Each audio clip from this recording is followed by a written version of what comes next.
एक समय की बात है। एक छोटे से गांव के पास एक भूतिया जंगल था। इस जंगल की बातें सुनकर गांव वाले डर के मारे रहते थे।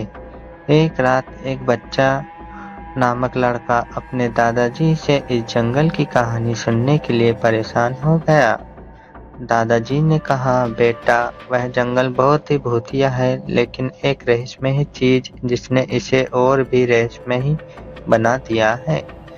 बच्चा दादाजी से भूतिया जंगल के बारे में और जानकारी मांगता है। तब दादाजी बच्चे को एक जादुई कुर्सी के पास ले जाते हैं, जिसमें बैठकर वह जंगल की कहानी सुनने लगता है। जंगल में एक पुरानी मंदिर थी, जिसमें एक रहस्यमय द्वार खुलता था सिर्फ पूर्ण चंद्रमा की रात में। बच्चा ने हैरान होकर पूछा, दादाजी, वह द्वार कहाँ जाता था? बेटा, द्वार से एक औरत बाहर आती थी जो जंगल की रक्षा करती थी। उसका नाम था आराध्या, दादाजी ने कहा। अचानक रात का हरित पेरा बच्चे को चौंका देता है। जब आराध्या की आवाज सुनाई देती है, यहाँ तक आओ और रहस्यमय दुनिया को देखो। बच्चा ने धीरे धीरे द्वार की ओर बढ़ते हुए आराध्या की आवाज का पीछा करना शुरू किया। वह हर कदम पर नए रहस्यों से मिल रहा था, जो उसे और भी उत्साहित कर रहे थे।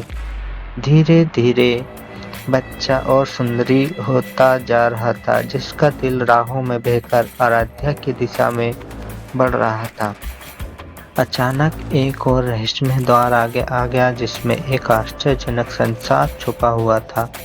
आराध्या ने मुस्कुराते हुए कहा, बच्चा, इस संसार में तुम्हें वह सब कुछ मिलेगा जो तुम चाहते हो।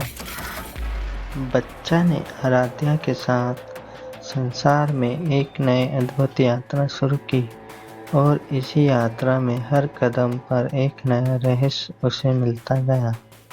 फिर एक दिन जब वह यात्रा के अंत में पहुंचता है, वह देखता है कि उसका गांव और भी सुंदर हो गया है। वह बच्चे को गांव वापस ले जाता है और सभी गांव वाले उसकी यात्रा की कहानी में खो जाते हैं। इस प्रकार उसने न शिक्षा केवल अपनी कड़ी मेहनत के माध्यम से प्राप्त की, बल्कि उसने अपनी साहसपूर्ण यात्रा के माध्यम से सभी को एक सुंदर और रहस्यमय दुनिया का अनुभव कराया।